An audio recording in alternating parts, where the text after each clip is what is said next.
Welcome to Talkin' Jets. My name is Ryan, and I'll be your pilot. I am joined alongside my co-pilots. I have Green Bean and Matt O'Leary. Boys, how you doing tonight? Green Bean, I'm going to kick it to you first. I'm feeling I'm feeling like run down. You know what I mean? I feel like we're getting over something, like we made it through something very, very monumental. I feel like I'm just leveling off. But yeah, I'm happy to be here with you guys, though. Matt, how are you doing tonight? I'm the opposite of Green Bean, man. I'm ready to scream into the microphone about Sauce Gardner's numbers and what the home opener should be, all that stuff. Let's go. All right. Without further ado, let's jump into it. Boys and girls, if you're heading into the stream, drop a like. For every 25 likes we get, we're going to pick a t-shirt qualifier at the end of the stream. And for you guys listening after the fact, just drop a comment on this video down below, and you'll be entered into next week's t-shirt giveaway. But let's jump right into it. Matt alluded to it. Sauce gets number 1. Now, it kind of jumped around a little bit. We saw him in number 20. He told people, hey, don't buy my jersey yet. We thought he was going to be picked number 4, and people were going a little crazy. We wind up with Sauce getting number 1. Green Bean, I'll throw it to you first. I know you have some particular thoughts on the digit itself. How you feeling, Sauce getting number 1? Well, look, admittedly, I fell off the information train at 4. I thought he was going to go with that, so I had to catch up here. Number 1, I think Sauce Gardner should get whatever he wants. Like, you know what I mean? There's that little piece of me. He's the big guy. He's number 4. They yelled Sauce into the phone and all this stuff, and swaggy Sauce. Give him his number. Now, the number 1 in our jersey, like Ryan was alluding to, is not all that good looking. I don't think he really paid attention to that first. Like when he sees it, he's going to go, oh, that looks like a stick of butter. That sucks. I don't know. So we don't know what he paid DJ Reed. Remember when Le'Veon Bell came here? Marcus May was 26 and Le'Veon Bell wanted 26. And they kept their deal between them. Rumor was he bought him a car. Remember, it was like a Maserati or something like that. Now, I don't know how true that is. But generally speaking, there is something. If somebody has the number, they get something for it. But I don't know. In this case, DJ Reed's new to the team. He's only had the number for what will amount to half an hour. You know what I mean? So how much could he really charge? I don't know. But I do like it. I think you said it, Ryan, on one of your videos, and this makes sense to me. It normally wouldn't. I'm not a big numbers guy, as I saw some real piss and vinegar on Twitter, man. They were ready to go to blows over this stuff. But I think Ryan said it for some reason. As much as I like the number 20, and I'd be totally fine with it, Sauce's frame does seem like it warrants a single digit. It's like, I don't know. It seems like the number would have to wrap around his sides or something. So I do support it. I like it. I wish we would change the actual numerals. I just don't like our numbers, especially the number 1. Our numbers. Yeah. So, but yeah, man, good for Sauce. I'm glad they came to an agreement rather than finding out that DJ Reed and Sauce Gardner hate each other because of this one, which is, remember Crabette and Keyshawn? This shit happens. So it's good. Eddie drops in and he says, didn't Zach Wilson want number 1 last year? I don't know if he wanted it. I think he took number 2 because he was the second pick. I think it was one of those like, oh, let me wear this on my back. I'm going to carry the weight of this slight. I was not the number 1 overall pick. I think that, am I misremembering that, Matt? Is that how that went? No, that's how I remember it too, unless I remember it wrong. But I thought I was the number 2 pick. I want to wear number 2. Yeah, that's kind of where we thought Sauce would go with the number 4, right? What are you thinking about number 1, Matt? So I thought the number 4 looks sick. I don't know if you guys saw the DJ Reed photoshops, but I think it looks phenomenal. The number 1, the Jets probably, well, go figure. The Jets social media account had a really nice Photoshop with the number 1 and Sauce Gardner. I think it looks excellent. I like it a lot. And I usually don't like when a player wears the number 1 because I just think it looks weird, but Sauce kind of pulls it off. Yeah, no, I'm a big fan. And look, Talking Jets with Tigo drops in. He goes, hey, he's yelling at us right here. He chose 2 because he didn't like how 1 looked. That's what I heard, Tigo. He follows up with the whoops caps.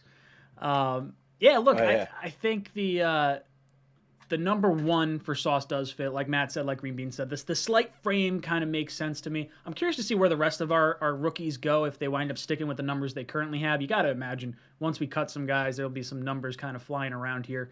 But that's enough of that. We don't have to talk about numbers. Well, let's okay, do it for let's one more go. minute. Let's do. Sure. All right, because I think the one that bothered everybody the most was not Sauce, though. It was which one was it? Brees. Ooh, Brees 35. Hall. Oh yeah, awful number. 35. Now, Awful. see, people have some feelings about this one. Now, let me just present to you a scenario. Now, I did bring this up in a recent video, so if you've heard it, bear with me. I'll be as concise as my long-winded nature can allow me. So Brees Hall is number 35. There are very few prominent backs that have worn that number. The one that pops into most people's minds from my era is 𝐒𝐿 Okoye, the Nigerian nightmare, and he was absolutely that. Ryan said it one time. He said it's kind of a bigger backs number. You do see fullbacks wearing it and stuff, but there really is no like really electric runner that's worn the number. And I propose, why not let him have this number? And if he does become, the next big thing, let's say he's our number 1 running back for a decade. He gets a couple rushing titles, 5 Pro Bowls, maybe an All-Pro. So one of those guys. And he's wearing number 35.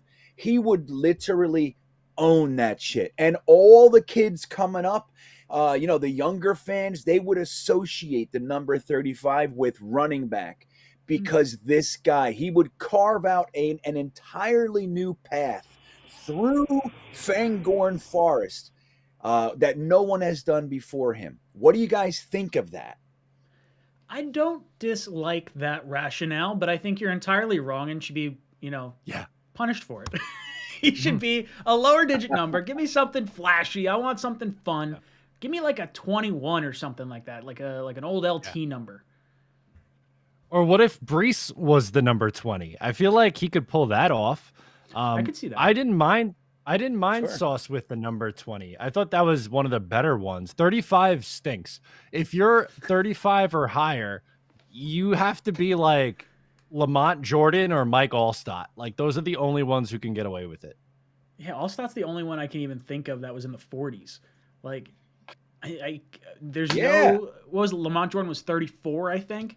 So like, he was 34, I believe. No, I thought maybe he was 32. Hold on, I'll check for you right now. No, I think it was 30. I'm pretty sure it was 34. I think 34. Yeah, let me just double check here. That Yep, 34. right. Yeah, Johnny so why Dropson not? I know. says, I hear you. You guys are stuck. You guys are stuck. Very stuck. My job here is to help people think in ways that they're not normally used to thinking. That's my role in this world. And I propose that he keeps it. And he's the only guy in the history of the NFL that is a halfback and lights up the league with a big fat guy's number. What do you think? Maybe 52 we give him. Well, Green Bean wanted to make us think a certain way, and I thought of Green Bean a certain way until right now. Now I don't think very highly of Green Bean because his take is awful. We want lower numbers. There it is. No, I don't disagree. I like the argument, but lower number for me. Johnny drops in, says, "For all yous do, thank you." Thank you, Johnny. Much apprecited. And then we get to see, where is it? Eddie drops in with our next topic. He says, Larry 𝐒𝐿𝐫𝐞𝐫𝐢 is meeting with the Jets. So let's bounce off that. We'll hop off the Sauce Gardner and talk about defensive tackle Larry 𝐒𝐿𝐫𝐫𝐞𝐫𝐢, who was signed by the Bears. I don't think he can sign with us because he's got a thing for CB. You got the Cleveland Browns, the Cincinnati Bengals, and the Chicago Bears. For some reason, it doesn't feel right that he signs with the New York Jets, which, by the way, I don't know if you saw Sauce's leaked contract, but the Jets are not a New York-based team. They're not a New Jersey-based team. They are a Delaware LLC. Yeah. The Jets are a Delaware-based football team for tax purposes. Isn't that funny? Tax Very purposes. wacky. Yeah, I was gonna say that's got to be some tax shit, man. Yeah, the last for company sure. I worked for was a Delaware-based company, even though we were in Florida. They have the #1 tax benefits in the country. You think about this: if a Florida company, which is beautiful for companies, left and went to Florida to Delaware for the tax benefits, you got to think they're doing some stuff right up there. Oh, for sure. Yeah. Now, let's talk a little bit about this, Matt. I had you pull up some info on Larry 𝐒𝐿𝐫𝐞𝐫𝐢. What are we looking at as far as a player goes? Oh, did you call on me? I'm freezing up like a banshee over here. Sorry, yeah, I did. What do you think of Larry Ogunjobi? Can you read us a few stats? What do we got, profile-wise? Yeah. So there's some good and there's some really bad. I'll start with the good. 7 sacks on the interior is pretty good. I think from a pass rush role, that'd be pretty solid. Against the run, though, 22% of his tackles were missed. That's an issue. Like, that is a glaring number. So in a rotational role, I think he's okay. But do I want to pay him big money to come here? Absolutely not. Greenbean, any thoughts on this guy's stat line? You think there's going to be some type of issue? I feel like what did he have, a 3 or 4 year deal worth like $40 million on the books for the Bears? It was a pretty good sized contract too. Like, I would be a little surprised if we signed him for that much. Because he failed a physical. I think it was something with his foot, I believe. Yeah, I mean, look, Matt said he had 7 sacks last year or something like that from the defensive tackle position. He year kind of things because he failed his physical and he lost a big contract and he's looking for a job. I think it would be slam dunk. But like you guys said, I don't think we need to give big money to a defensive tackle right now.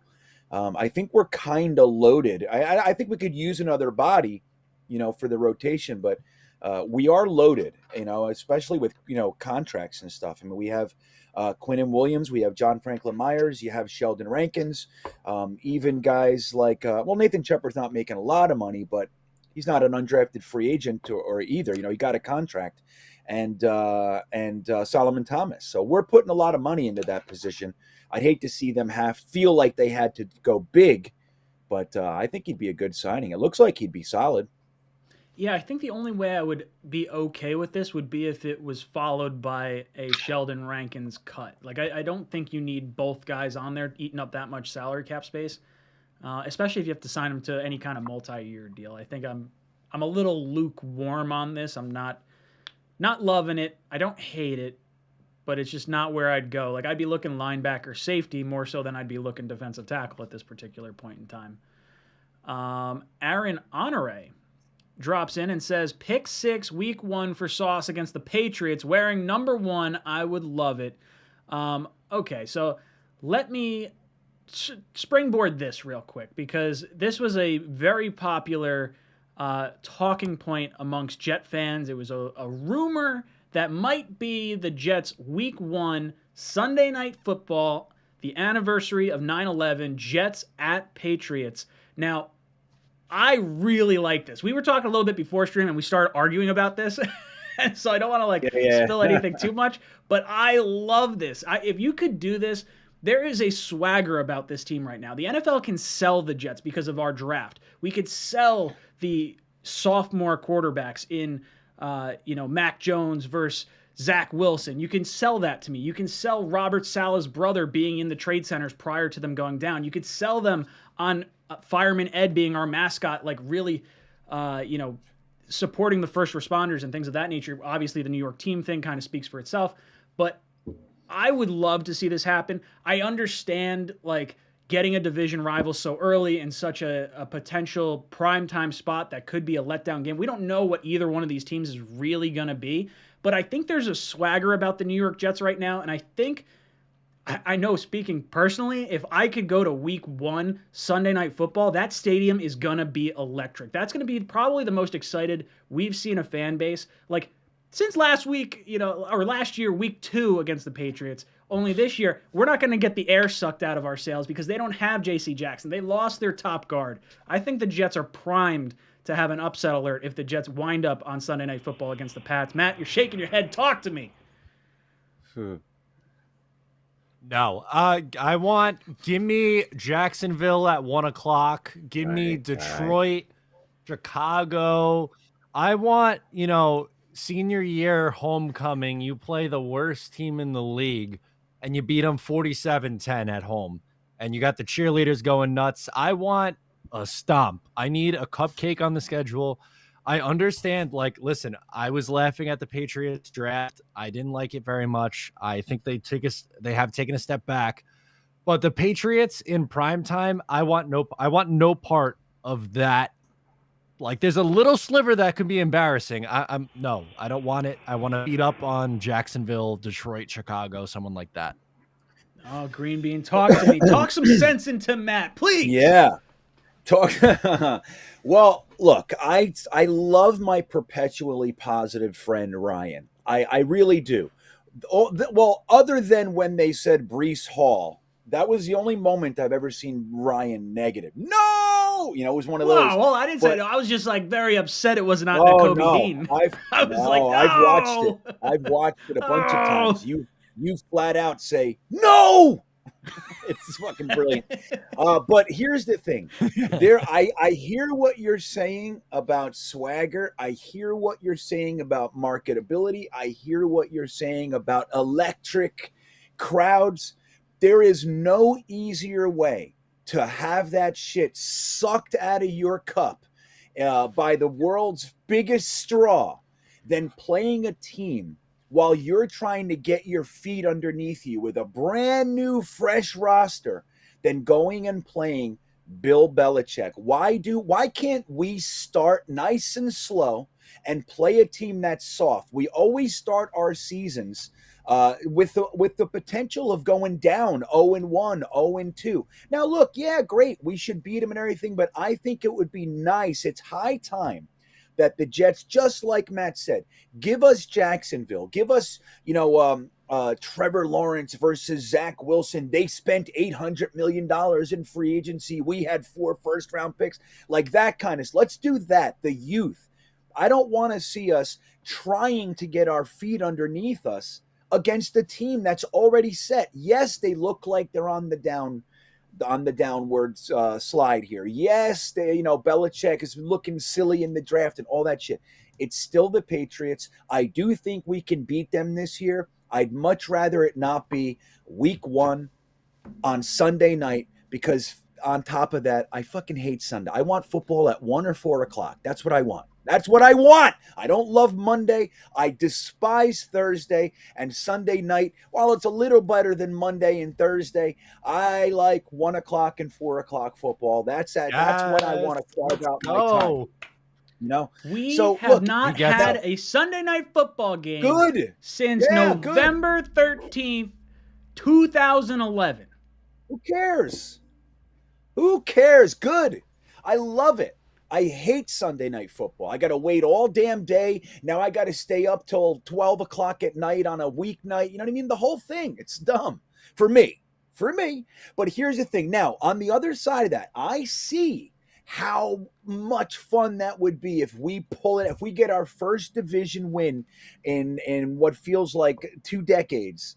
On Sunday night, week 1, yes, that would catapult us into, this whole different sphere that we haven't been a part of in years. I get it.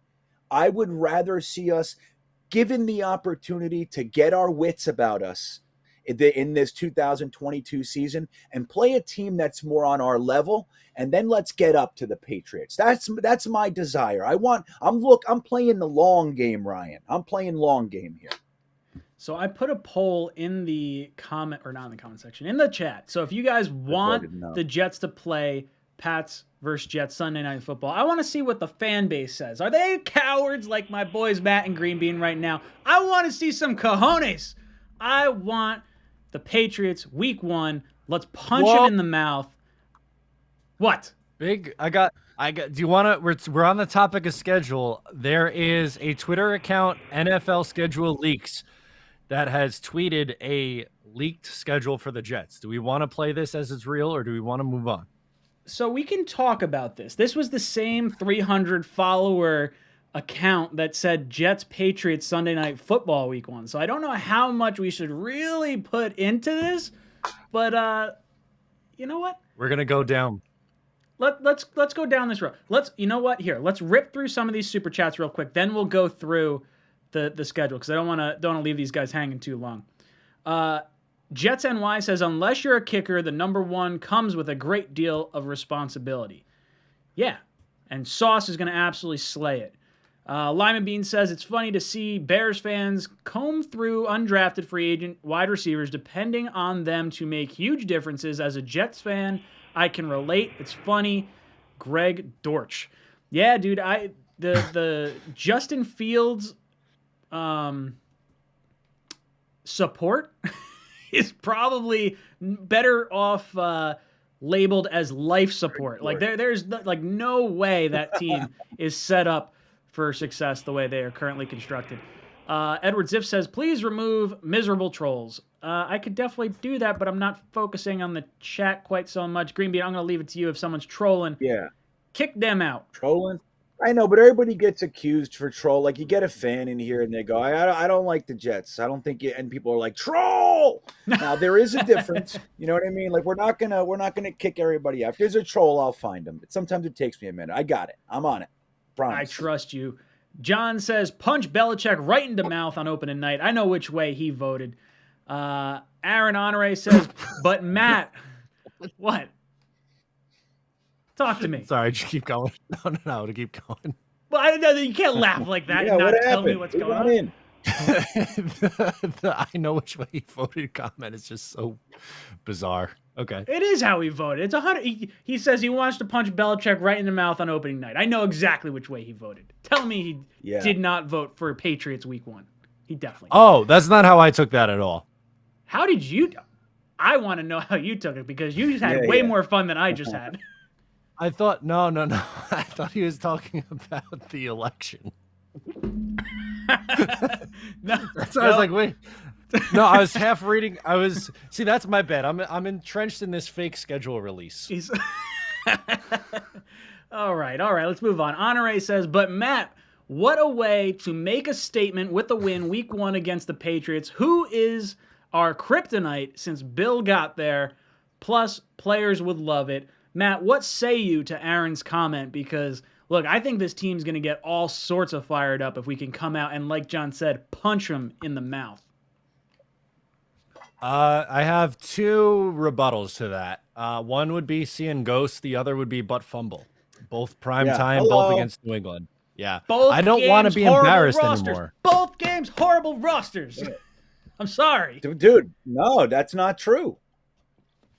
That's not necessarily. Now, the 2011 team where the butt fumble happened was not a horrible roster. It was a deconstructed roster. We still had enough guys on there to make the playoffs. We got our asses handed to us. Matt is making such a good point. I can't believe Jets fans have such short memories. Like, it's unbelievable to me. Now, it's going to be what it'll be. And I want to beat the Patriots just like everybody else. All we're saying, Matt and I think, not to speak for Matt, but I think all we're saying is, wouldn't it be nice to give the Jets a young team with all these new players and people coming off all the injuries? Wouldn't it be nice if we could get a team and play a team that hasn't been in the playoffs for 20 straight years and won 9 friggin' Super Bowls? Couldn't we start the league or, the year with a team that's on our peer, Texans, the Jags, the Lions, the Bears? Just let's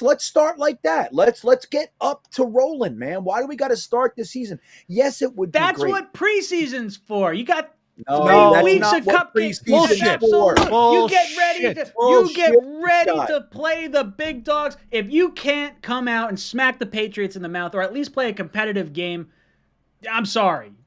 You failed. And at 8 o'clock too? Because then you got to go to sleep? Yes, I do. Because then that's going to be home at 4 o'clock in the morning after getting your doors kicked in 40-10 at home to Bill Belichick and Mac Jones. I don't want to deal with that. This is my sound of disgust. Josh Scott says, want the world to see Wilson greater than Jones week 1, destroy the Pats, put the league on notice. I'm with you, Josh.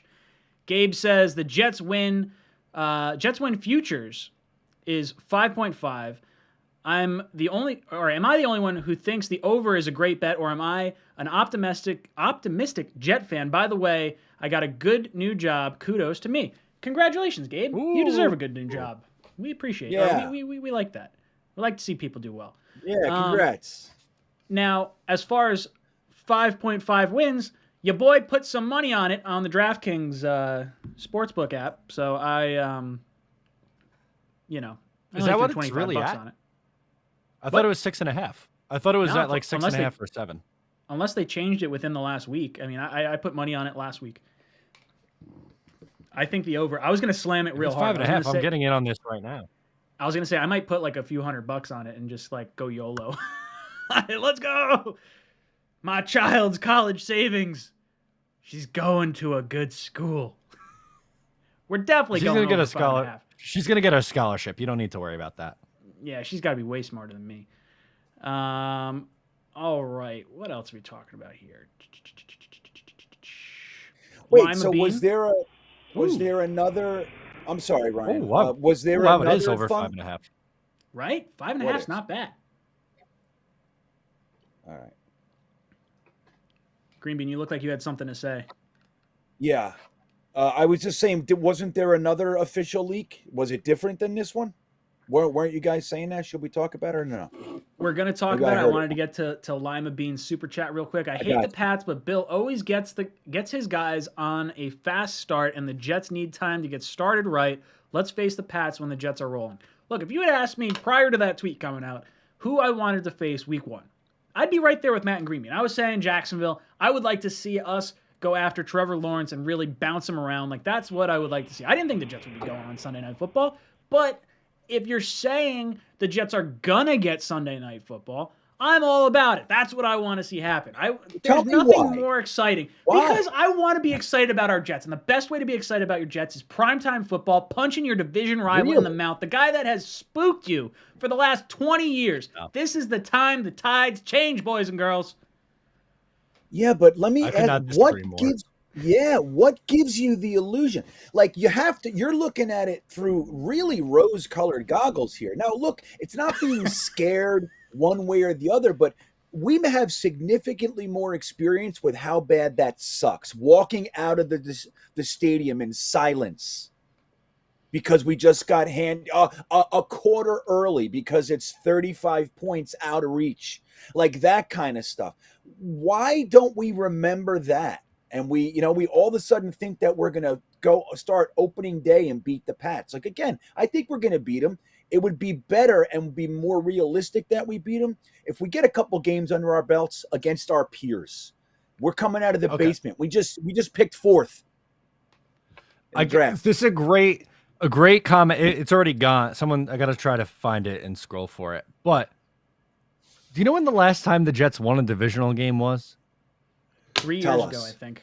Yes, freaking 3 years ago. It's about give me time. fucking Jacksonville, Detroit, Chicago. I say any divisional opponent, Miami. Okay, I could live with Miami, but don't give me fucking England on Sunday Night Football, please. Oh, you guys are pansies.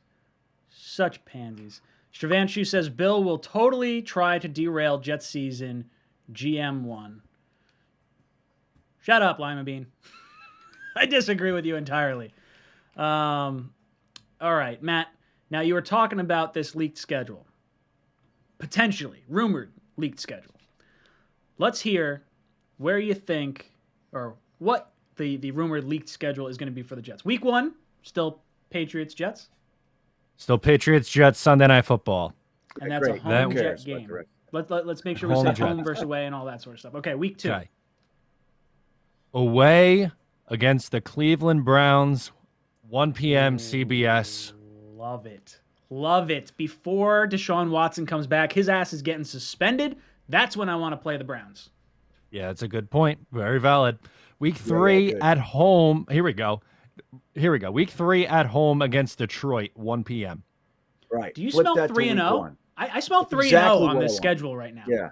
I like that. That's a win Last for me. year we were 3-0. Week 4 at Miami, 1 p.m. I'm okay with that. That's like if that's how this schedule started out. I know week 1 is scary, but it as far as things go, not that bad of a start of the season. Week 5 at Minnesota, 1 p.m. Okay. I mean, I'm penciling that in as a loss. I think Minnesota's a hard team. I think it's a coin flip. If we go like 3-1 to start the season and you're rolling into Minnesota like that, then I think it's entirely different. But I think they have a lot of talent, and until we can prove that we can win those games, then maybe that's a little bit harder on the road. Week 6 versus Buffalo at home, 1 p.m. All right. Week 6, Buffalo. Yeah. All right, that's probably your first loss. Yeah, realistically. For Ryan. Yeah, we're 5-1 now. This is I'm good. 17-0 until we see otherwise. That's perfect. Working out for Ryan. All right. Bye week is week 7, so you're going 5-1 into the bye.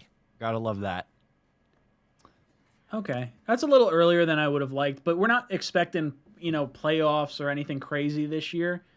That's all right. It's better than week 4 or whatever we had last year. 5. Week 8 at Pittsburgh, 1 p.m. CBS. That's going football right there. Yeah, we're going. That's me and Green Bean are gonna be at Heinz Field. That's freaking football, right, man. Jets Steelers in November. Yeah, hell yeah. I like that. See, Jets Steelers. I don't know what to make of the Steelers this year because I don't really feel confident that they're better than last year, but I feel like it's hard to get worse than what Big Ben was. So if Trubisky plays like to Big Ben's level, then I think it's a coin flip. But if he plays better, then maybe it's a little tougher of a task because that team's good. Miami at home, Monday Night Football, week 9. Love it. Monday night. Hate Monday Love night it. football. Yeah, That's going to be a terrible Sunday. Right, Matt? What do I do with my Sunday?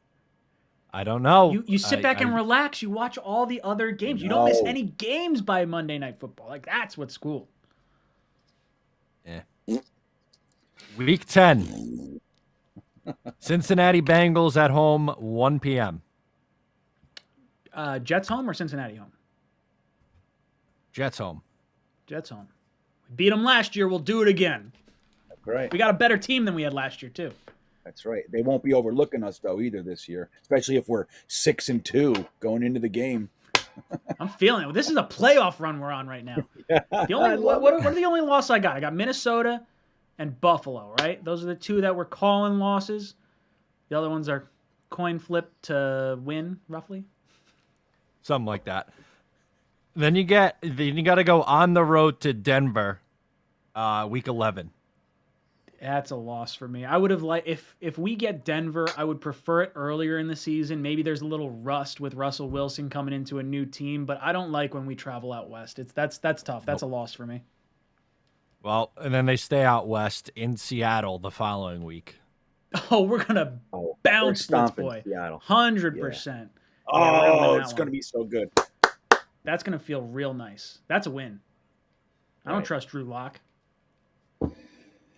Week 13, home, Ravens, 1 o'clock.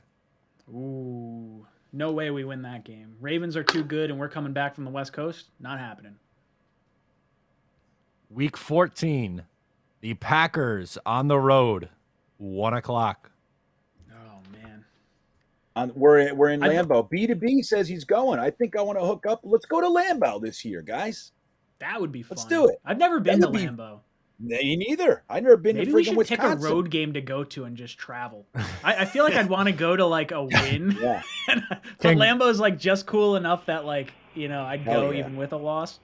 Can Green Bean pick us up in the RV and we'll do like a weekend? That's the only way we're going. There's no other way to travel.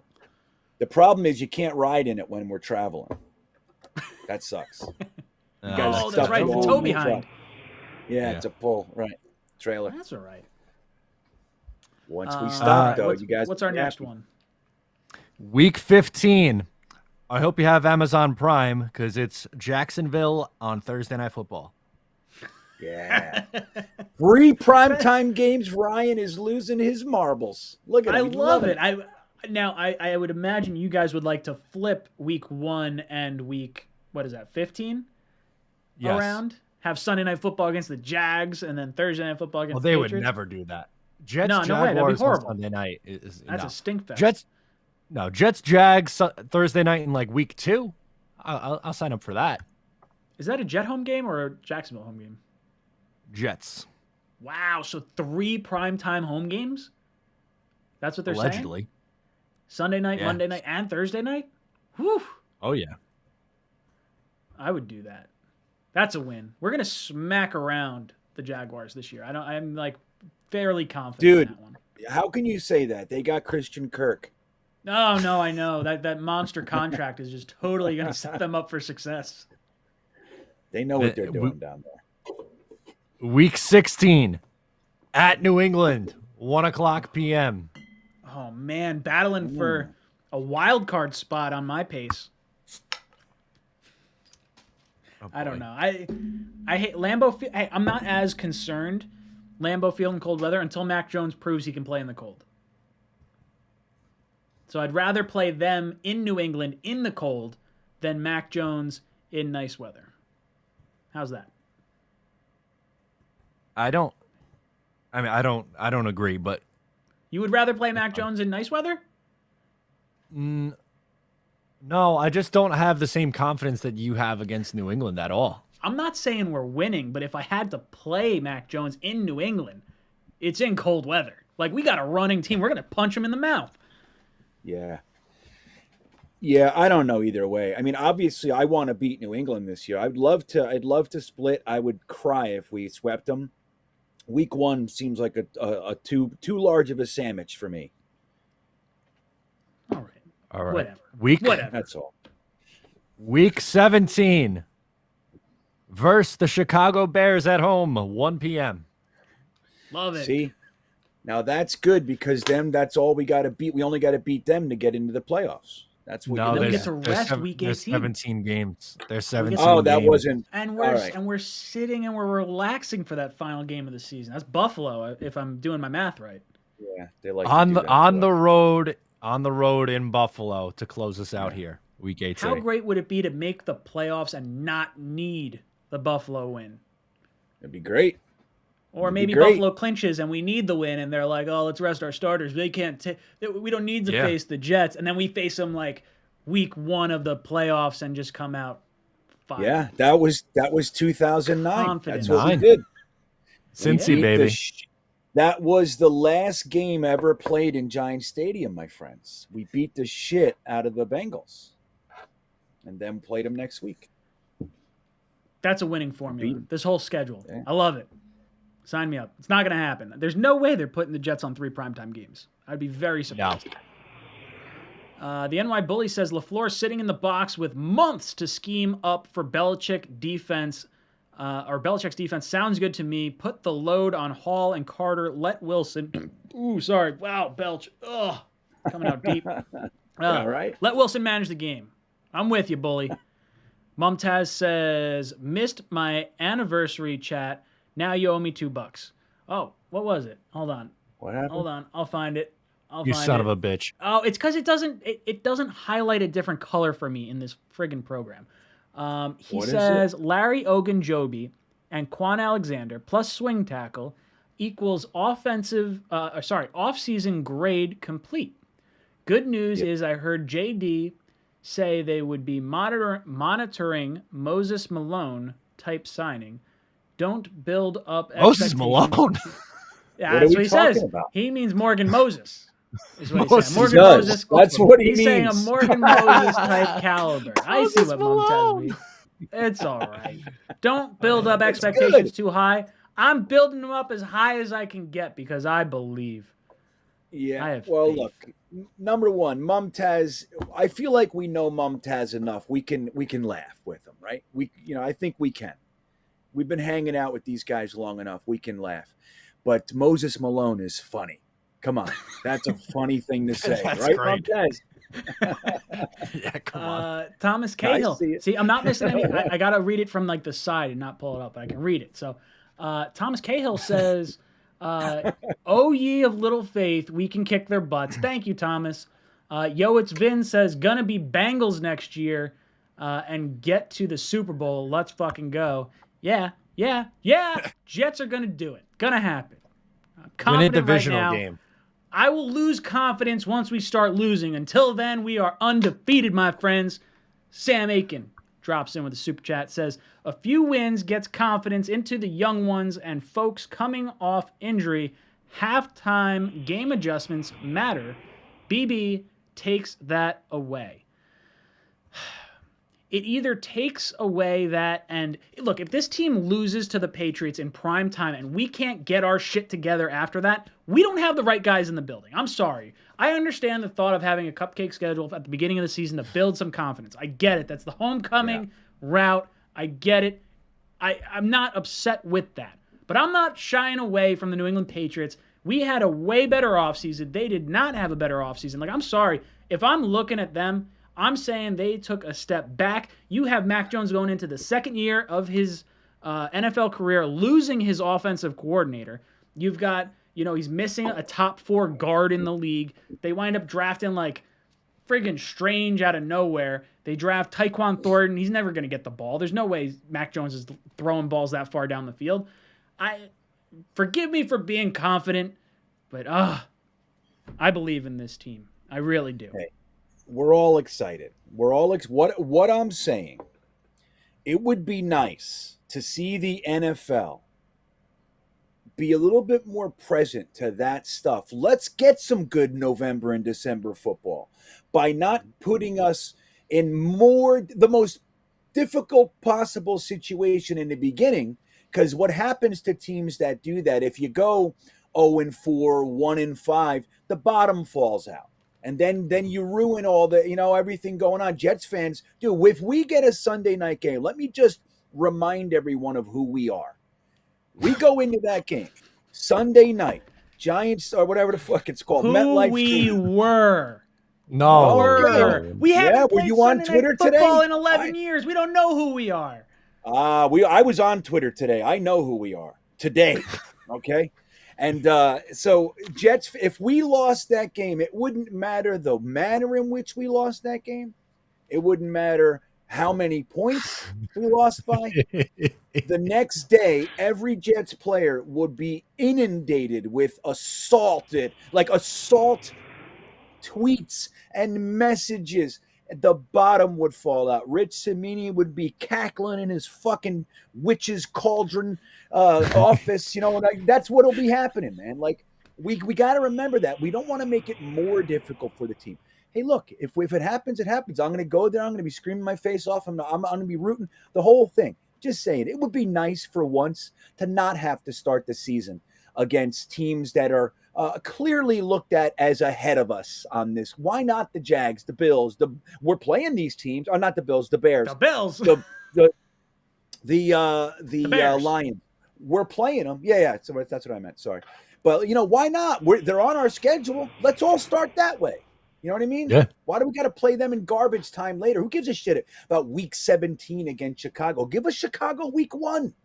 Let's go. Yeah. Hell yeah, right? Green Bean. At 1 o'clock. I On CBS disagree. too, not Fox. I disagree, all of CBS. you guys.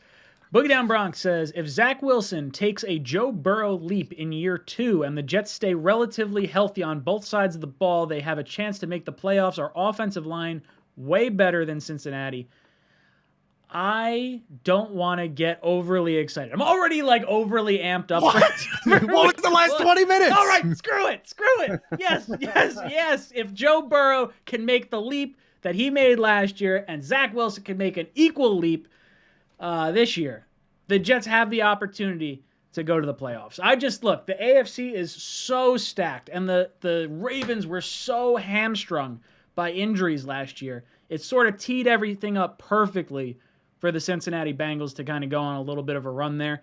I think they would have gotten their face masks punched in if the Bills wind up winning against the Chiefs. I think they set up a little bit better in that situation. So things have to break the right way. Don't get me wrong. But if Zach Wilson can take the step that we all hope he can take, yeah, you better be thinking playoffs. Look, I'm just hoping for that little icon in the bottom of the screen in December to say the Jets are in the hunt. I'm not claiming playoffs, but if he makes the step, this team has the roster to win in the playoffs because you win by running the ball in the playoffs. Yeah. You know what? I'm with I think Green Bean will appreciate this. Something that I've seen a lot of online that's really bothered me is a lot of the NFL pundits. There's a lot of people talking up the Jets right now. Yeah. It's a little scary. I don't like it. There's too much positivity with like, oh, Wilson's primed to make a year 2 leap. The Jets are going to be that sneaky wild card team like Dan Orlovsky, PFFs. They're pumping the tires like crazy. They're saying the Jets are the next one. I don't like this. This is too much for me. I like to live in the dark and be the surprise later. I don't want expectations right now. I agree with that. I do like the element of surprise because there's a way harder letdown. It's easier. What is it? Is it Ozark, or I don't remember what show it was where they say like, hey, you can't be disappointed if your expectations are so low. And I can understand that. Like, I get that. I don't want to be disappointed, but I haven't had the chance to be excited about a team in quite some time. And this is one where like everyone's talking about it. Like, look, if it implodes, it's gonna implode spectacularly. But I still have faith in this team. You saw some big losses last year.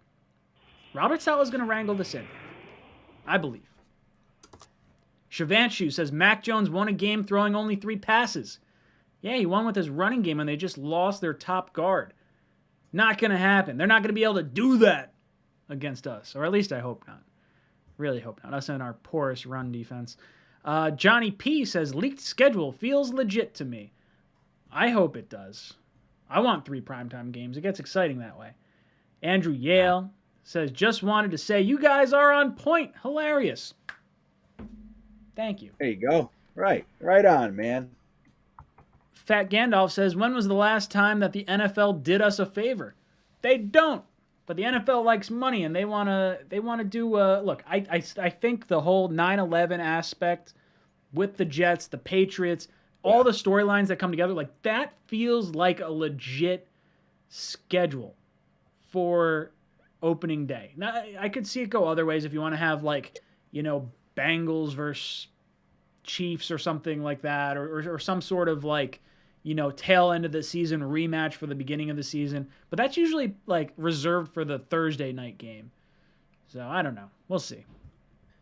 Lima Bean in that year, the first game when we played the Patriots, the first they call it the 9/11 game. We did win it, motivated by that energy. You know what I mean? So who knows? We'll see. Lima Bean drops in, says, worried Bill could screw with Wilson in the first game, which could throw him off. Sam was never the same after Ghosts. I want Zach to get a feel first. I understand that. I get wanting to build confidence in your young team. I think there is a swagger about this team. I think there's a confidence level about this team that I don't think they'd back down from that challenge. I don't think they'd back down from any opponent necessarily, but it's almost like saving them from themselves, I guess, if you want to put it that way. I think our team is way better than the Ghosts game from Sam. And I think Zach's just going to end up being a better quarterback than Sam was across the board. I don't know. He looked too good against New England last year. No, but he looked a lot better towards the end of the season. And that's what I'm building on, Matt. John says, you think Sauce wants Pats week 1? Nah. He's a dog. Sauce wants a pat of butter on his chest. That's what he wants. Sauce he wants Drew Lock. I think he wants to go against a top wide receiver. I really think he does. And that's not on the Patriots right now. I mean, I guess Parker would be their number 1. Maybe. I feel like they're going to go through the running game and the tight ends more so than the receivers. I don't know. I don't think Sauce says poll started 53-47, but now thanks to Ryan, it's 62-38. Yeah, damn right, it's 63-37 now. No, the other way. No, it's the good way. It's the yes way. Let me tell you this about Sauce Gardner, and this is one of the things I told everybody this before the draft. It's one of my concerns with him, and whatever. Well, hopefully, he comes right out of the gate and handles this. But I'm going to tell you right now, just like every other rookie, he's going to be out there. If he does in fact start, which more than likely he will, he's going to be attacked, and that is not his experience in college. He was not. They attacked Kobe Bryant. He's the more battle-worn cornerback out of Cincinnati. But it's going to be something. We're going to see our guy get tested often and early and consistently, and hopefully he can, because I'll tell you what, even if it just takes Sauce Gardner a year or two to get it, Jets fans ain't going to like that. I'm just saying. See, I'm all right with having a little bit of growing pains. Like, Darrelle Revis was not Darrelle Revis rookie year, even second year. Like, it took a little bit of time, and I think people have to understand that. Like, realistically, of our rookies, Breece Hall has the best chance to really have a significant impact on this team. And then everyone else is kind of like, hey, look, there's going to be some growing pains. I think Jermaine Johnson might have a little bit of success early on. I think because of the depth at wide receiver, Garrett Wilson, maybe not so much right off the bat. Might have to gain a little bit of confidence with the relationship with Zach. And then, look, cornerback is probably one of the harder positions to play coming out of college because of the amount you're asked to do and sort of tasked with. It wouldn't shock me if the Jets rolled some safety coverage towards Sauce a little bit to start the season, just to kind of prevent maybe the all-out onslaught from like a wide receiver perspective. Like, I don't know if he's going to be playing wide receiver 1 right off the bat. Like, I think Reed should probably start on wide receiver 1, and then if Sauce proves himself, then you slide him over. Or maybe they wind up having this whole different side of the field going on, like you had with Richard Sherman. That was always the big knock against him. He was always on, I think it was the right side of the formation. I don't know, Green Bean, you think they wind up having that type of, like, do you think anyone follows anyone, or do you think we're going to stay on one side of the field? It's going to be interesting to see because they did play man at times, so it's not like it's out of their system. They might have been like what we saw last year. We had a lot of personnel deficiencies, namely the linebackers and safeties. We were decimated. So we had to do certain things that could hopefully cover up some of what we were lacking. I think that we could see a little bit more of that kind of locking your guy down. I think it would be more guy, like, player oriented than maybe side of the field. That's just my thought, especially with a guy like Sauce Gardner who has been able to shut people down completely. They might want to just stick him on their receiver right from the get-go. I'm not sure. I think that we'll see more of it than we saw last year, though. Thomas Cahill drops in, says, Green Bean is traumatized. Stockholm syndrome. Look, I don't fault any Jet fan for having that same type of reaction because we all lived through, or most of us, I would think, lived through the butt fumble, the ghost scheme. Yeah. Like, there's a lot of things to not like about prime time against the Patriots. Just saying, it's a different team. If someone has Stockholm syndrome, it's Ryan, because isn't that Stockholm syndrome when you like start empathizing with your kidnapper? Abuser? Exactly. Is that what Stockholm? Yeah. You're right. You're right. That's what I was going to say, Matt. Matt O'Leary is a smart man. Me and Green Bean are on the same wavelength tonight. I'm here for it. Yeah. And you're both wrong. You're both wrong. Yeah, Stockholm syndrome. It means, right, you start to sympathize with your abuser, with your abductor. You start to, like, fall in love with them. That's Ryan. That's what Ryan's doing tonight. Now, look, I'm just as excited as anybody else, but it's a yearly thing that we do. We go from this team sucks, I hate this player, I hate that player, we should fire Joe Douglas. Then we have a nice draft, and we are going to go undefeated. It's like there's no middle ground with us. Just talking real. That's all. We're just kind of bringing in a little bit. It's not to necessarily kill excitement. We just don't want to be ridiculous. That's all. We want to just, let's talk. Let's be intelligent. That's all. I don't want to be barbaric. I don't want to be barbaric, but I really want to hit Green Bean with a wet pool noodle. Kevin C says, let's talk special teams. Barrios back as kick returner. Zerline, Greg the Leg in for kicking competition. More skill players. Thoughts on Jets 22 special teams, boys? Yeah, look, it's got to be better, right? Like, I like Greg the Leg. I don't know where his stats were at last year, but compared to where we've been the last few years at our kicking game, I'm totally fine with adding a legitimate weapon there. And look, I like Braxton Berrios. I think that's where he's going to really shine, is that kick return game, that punt return game. It was awesome last year. No reason to risk guys like Elijah Moore or any of those players. Not that I want to risk Barrios, but I think Barrios is good at it. I really do. So, Green Bean, let me ask you, what do you think about special teams? Well, I think this, special teams has been, kind of the, one of the more consistent aspects over the past 10 years. And a lot of that's been, we've had Boyer now for 4, 5, 6, 7. This will be his 8th year with us, I think it is. So that's good, consistency and stuff. But I like some of the guys they brought in for, that, guys that will need to develop for special teams and stuff. I do like Barrios. I'm really curious what happens with this Bam.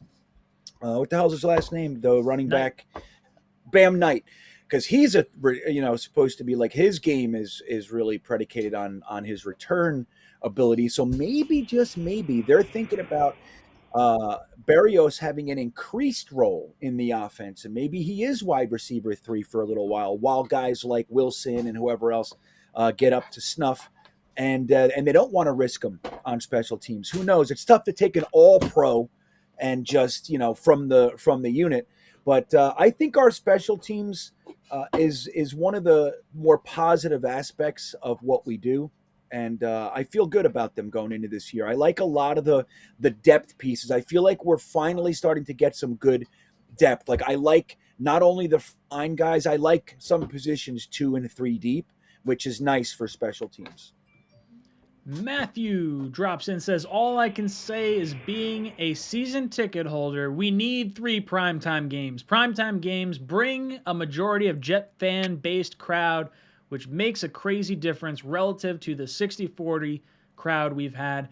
The Jets need to win some games. That is the biggest way to get Jet fans in the stands. There's nothing worse than having a bad September, and then all of a sudden you see a plethora of Patriot fans, a plethora of Dolphins fans in the stadium, or like you play the Steelers or the Cowboys. That's not happening this year, but I hate seeing so many fans of opposing teams in the stands. And if the Jets win, that is the best way to eliminate that. Matt, how are you feeling about primetime games? You think that brings the majority of the Jet fans out? No, I don't. I think there's nothing like a Sunday at 1 o'clock game where you're there drinking at 8:30 in the morning and have some steak on the barbecue. That sounds like a phenomenal day to me. Yeah. Yeah, I don't like Lima it. Bean. I never liked it.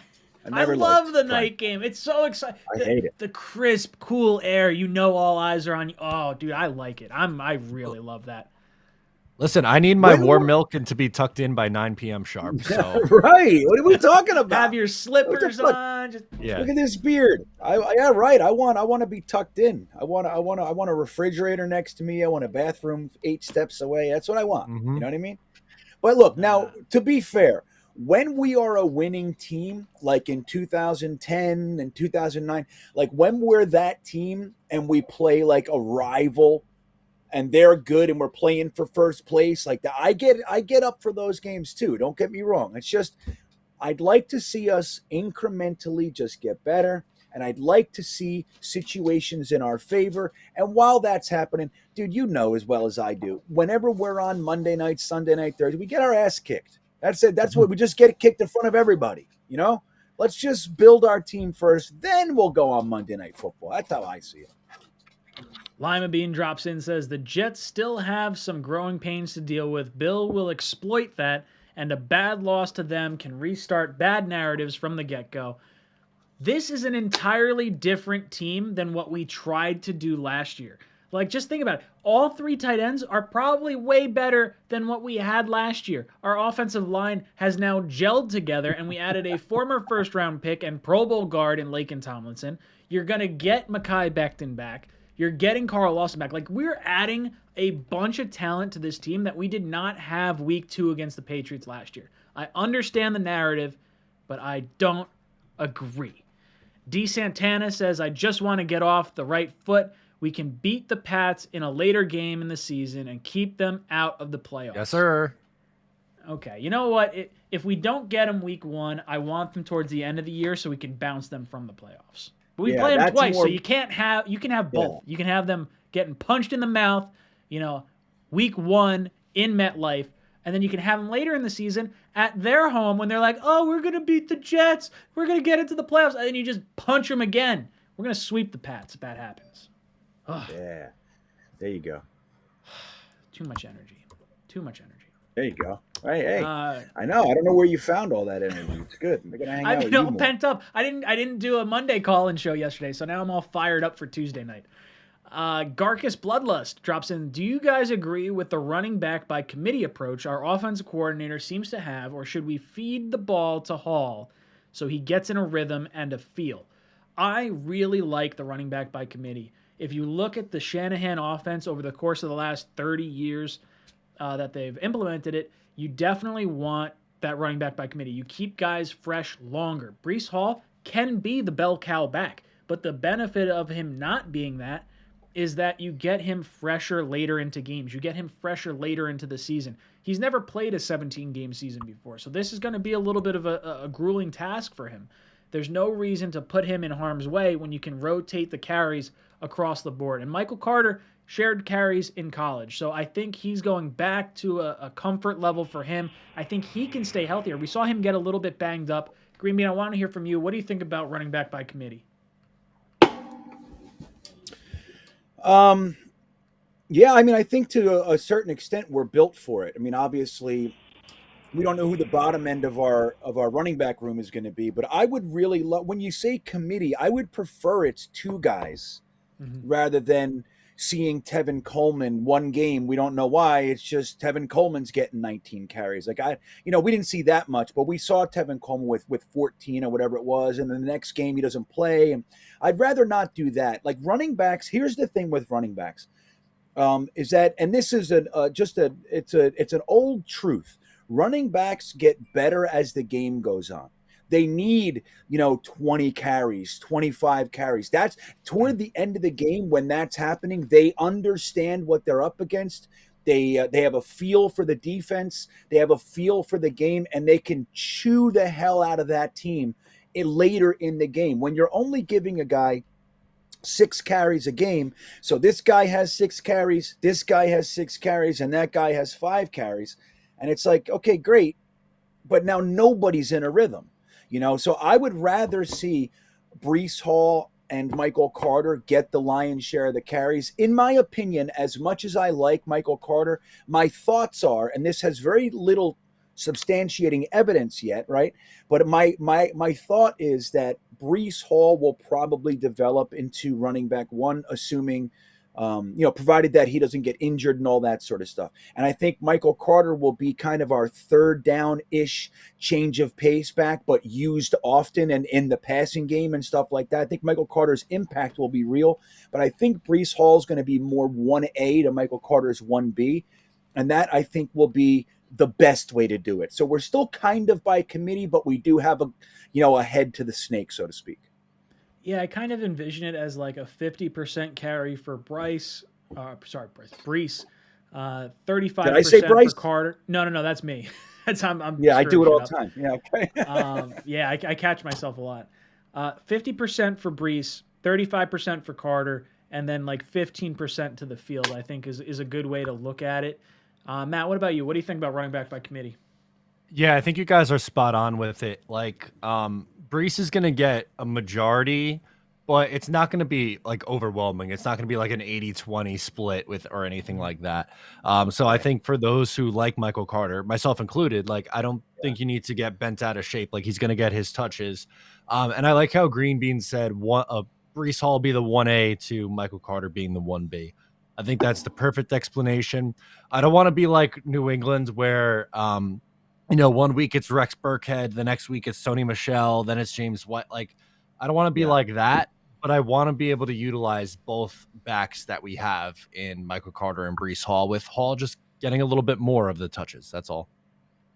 Lima Bean drops in and says, regardless of how bad the draft was for the Pats, Bill is a sneaky coach and knows how to derail teams early. Don't underestimate Bill ever. Right. I have this big, massive pirate ship or boat that I'm sailing on, and I got just a bunch of wind at my sails, at my back. And Lima Bean just wants to take all the wind out of him.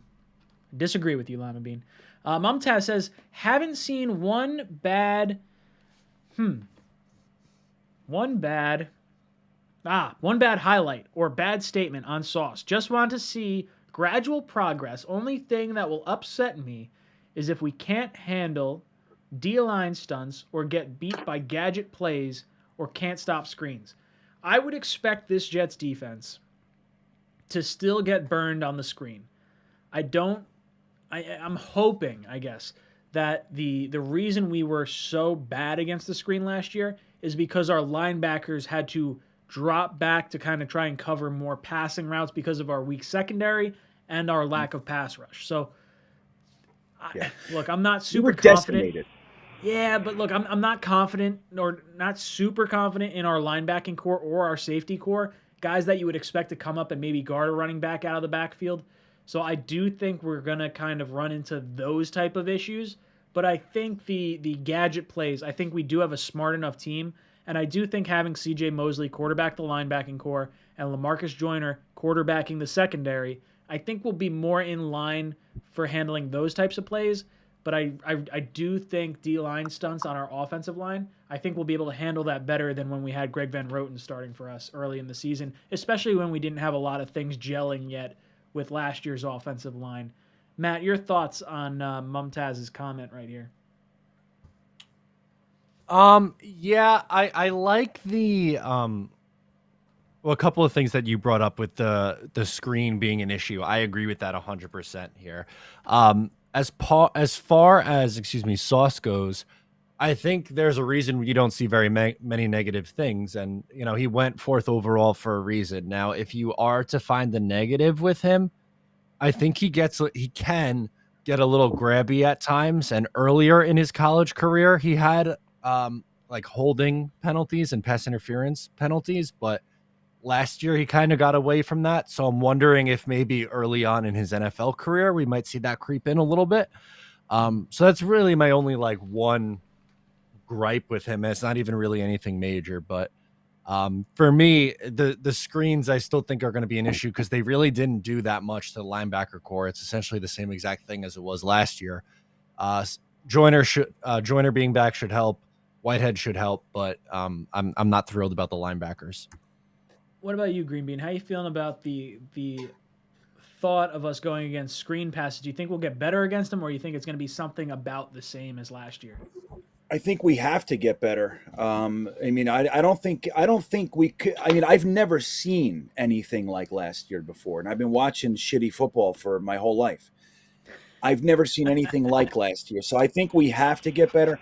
But here's the thing, and you were kind of heading this way in your statement, Ryan, which was, there was a lot of the defense trying to compensate for one thing or another. Our entire pass rush got decimated.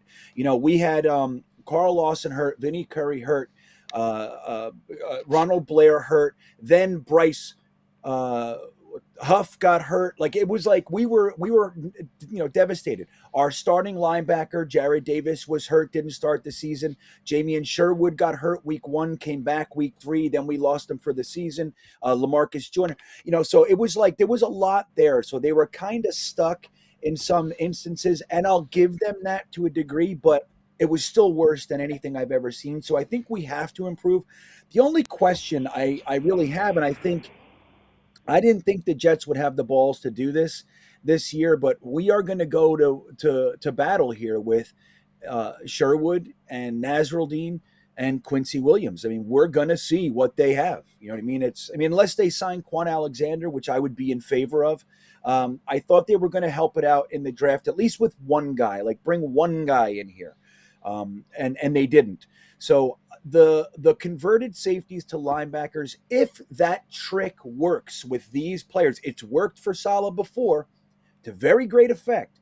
If that whole thing works and they happen to be better at coverage and our pass rush is improved, I think we can have something here. And wouldn't that be exciting that if our team gave these guys an extra year and said, no, we're not going to just, take their place with another second-round rookie like a Nakobe Dean or something like that. We're going to let them run it back, and we're going to give it to them. They know the system now, and they end up working out. Wouldn't that be something if Jamian Sherwood ends up being the next, Demario Davis for us, or even Jordan Jenkins for that matter? Wouldn't that be great? So I think there's a lot of question marks, and I was surprised, honestly, that we didn't address it in the draft to any capacity. But it's going to be one of the areas that I'm going to be staring at all year. It's unnerving. Woke Hogan says, can we stop acting like this is prime Tom Brady Patriots? They got exposed late last season and made no improvements. Thank you, Woke. I agree. How many times have the Jets beat them since Tom Brady left? Oh, you can shut up, Matt. Thomas Cahill says, you're not wrong, but you're not reading the entire story here. Thomas Cahill says, our D-line is deadly. Clemens will destroy people. Lawson and JJ will wreak havoc. Look, I'm cautiously optimistic about what Carl Lawson's going to bring to this team. I think if there's anyone to come back from an Achilles injury, that's the guy, the mentality you want from a player to come back from that. JJ, I expect to, if we can get like 7 or 8 sacks from him rookie year, I think that's a pretty solid season for a guy just coming into the NFL. But look, Clemens, this guy is scary violent. Like watching his press conference last week and seeing the like Terminator stuff. I went into it with a few guys on, I think it was Instagram and YouTube. Like we were going back and forth exchanging Chuck Norris jokes on Michael Clemens. Michael Clemens, when he does push-ups, the earth moves. Like that's the kind of player that I'm like seeing Michael Clemens sort of like, I don't want to say he's building up the myth, but I think Jet fans are sort of building up this myth. So I hope this guy works out because I would love to have a 6'7" like cyborg coming off the edge. Matt, how you feeling about Clemens? I've been I don't even know what the right word is, but I guess I've been billed as the Michael Clemens hater. Yeah, you have. I saw that. What? I don't know, because I said that with the amount of defensive linemen already here, he may have a hard time making the roster, and that has turned into me being a massive hater. Well, I would say you're definitely wrong in him making the roster, but I think seeing significant playing time is probably where you probably meant to go with that. Well, no. How many defensive linemen do you think the Jets should carry? Let me ask you that first. Right. So look, Lawson, Williams, JFM, Curry, Jermaine Johnson, Solomon Thomas. I don't know if Rankins makes the roster, but someone like Rankins or maybe the guy we were talking about today. I think Martin or Ane could make it. Okay, so that's 8 right there. That's 8. Yeah. We'll probably there's no keep way you take 9, Clemens 10. in the draft in the 4th round and he doesn't make the roster. Maybe you try to sneakily stash him on the practice squad. Yeah. But I would be very surprised if the Jets used a 4th round pick on a guy and decided not to look at him longer than training camp. Put it that way. I said I think he'll make. My thing was I think he'll make the practice squad. I'm trying to find. Well, it's funny, Matt. Somebody said that. Your buddy Matt said that he won't make the roster, and I defended you without even no, he didn't. You misunderstood. I literally said that. You misunderstood him. And he said, no. I said, oh, okay. Well, look, it's not, Matt O'Leary's comment is not that realistic. I mean, ridiculous. It's like when you look at it, if Michael Clemens is slower to absorb the system or whatever it is, maybe he twists an ankle, who knows? Getting stashed on the practice squad is very realistic because we'll probably carry 10, probably. And with that list, we were already at 9, just like that. So where's the space? Like, that's the thing. Somebody's got to move. Now, I think Clemens, if he comes out hot, is going to push. The first guy to go is going to be Jabari Zuniga. That's the first guy. Yep. I agree. But then, like Jacob Martin and Bryce Huff, I mean, they're all going to be here most likely. I think Bryce Huff and Jacob Martin definitely are. I think Ane is kind of like a maybe camp body. I would be very surprised if Clemens didn't make the roster. Like trying to stash a 4th round pick on the practice squad is a little tough considering the potential upside of the talent, if that makes sense. Like I feel like you want to stash someone that's not looked at Agreed. as like oh, this guy dropped. He's an early second round talent, but there were issues with everything going on. I don't know. I think he makes the roster. I think they'd rather stash a different guy than Clemens. Okay. My 9 were Lawson, Johnson, Huff, Josh Martin, Curry. Wait, Quinn, slow down. Wait. I want to think with you. All right, so I'm sorry. Go through Lawson, who's Johnson? Who's that? Oh, Johnson. Got Jermaine it. Johnson. Okay. Yeah. Okay. Bryce Huff. All right. Josh Martin. Vinny Curry. Those are my 5 edges. And I had Quinnen, JFM, Rankins, and Solomon Thomas. So that's 9 defensive linemen. Right. All I'm saying is I don't not... think it's a lock. 10, okay, but then maybe you're only carrying 3 running backs. Well, if we're only going 2 linebackers too, like to start, you like maybe how many that's would you keep? I don't know how many we have. You got to have 4 at least. Got to have 4 minimum, and then you got to think special teams. Like you need these guys. Yeah. I would rather put Sherwood or Nassereddine on the practice squad than Clemens. Really? I would. Okay, see, I wouldn't for special teams reasons. How can you? If we don't bring in I don't think they're linebacker, looked at as exciting or as potentially upside as Clemens. Like I think Clemens has a good amount of upside that you would be risking a lot trying to do that. Or you cut a guy and you re-sign him, week 2, and then you don't guarantee his contract, and then something like that sort of happens. I don't know. I just have a hard time not seeing him make the roster. I mean, unless he really, really stinks in preseason, but I don't know. I think a 4th round pick makes the roster.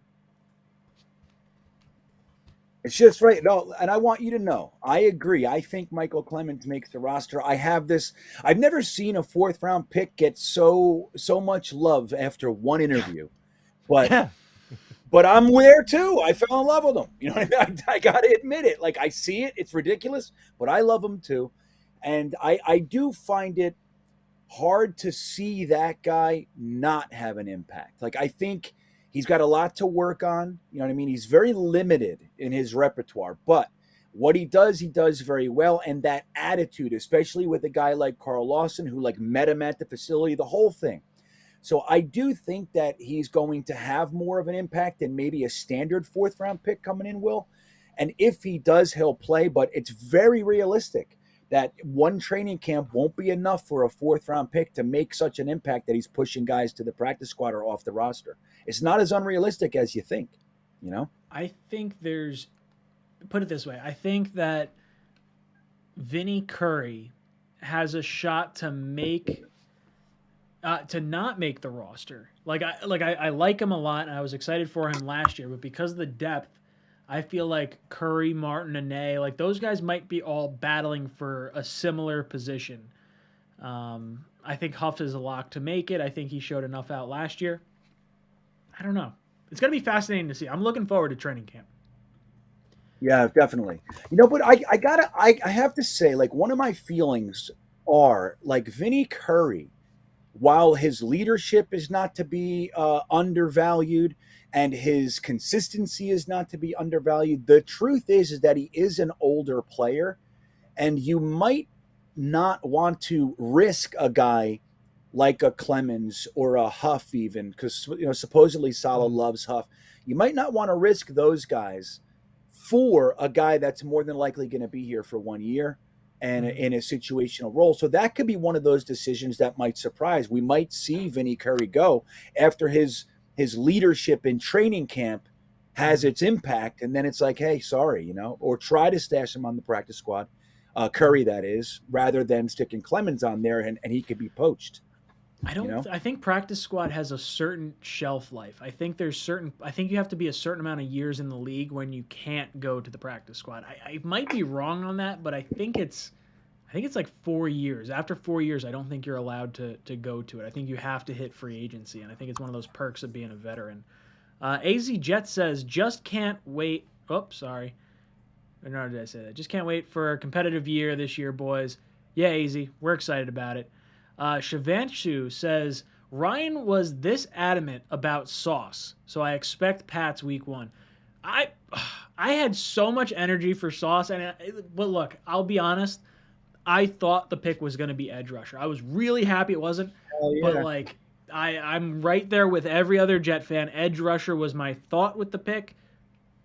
You guys saw my mock draft. I had Sauce and I had JJ, 4 and 10, and I had Ruckert. I had 3 of them. They're 3 of our guys. Although I don't think I think I had Ruckert a little earlier than maybe we took him. Let's see. Shivanshu says, we need our O-line to gel fast and stay healthy. I don't think we necessarily... look, you want them to gel fast for sure, but I don't think it's necessarily as critical because a lot of these guys have played together anyway. Like, Laken Tomlinson is the only one that's really, like, coming in new. I mean, maybe 𝐒𝐭𝐿 because he's coming back from injury, and that left side of the line might be more of a concern. Like, I think there's a realistic shot that Fant is our left tackle, and I think Becton winds up on the right-hand side.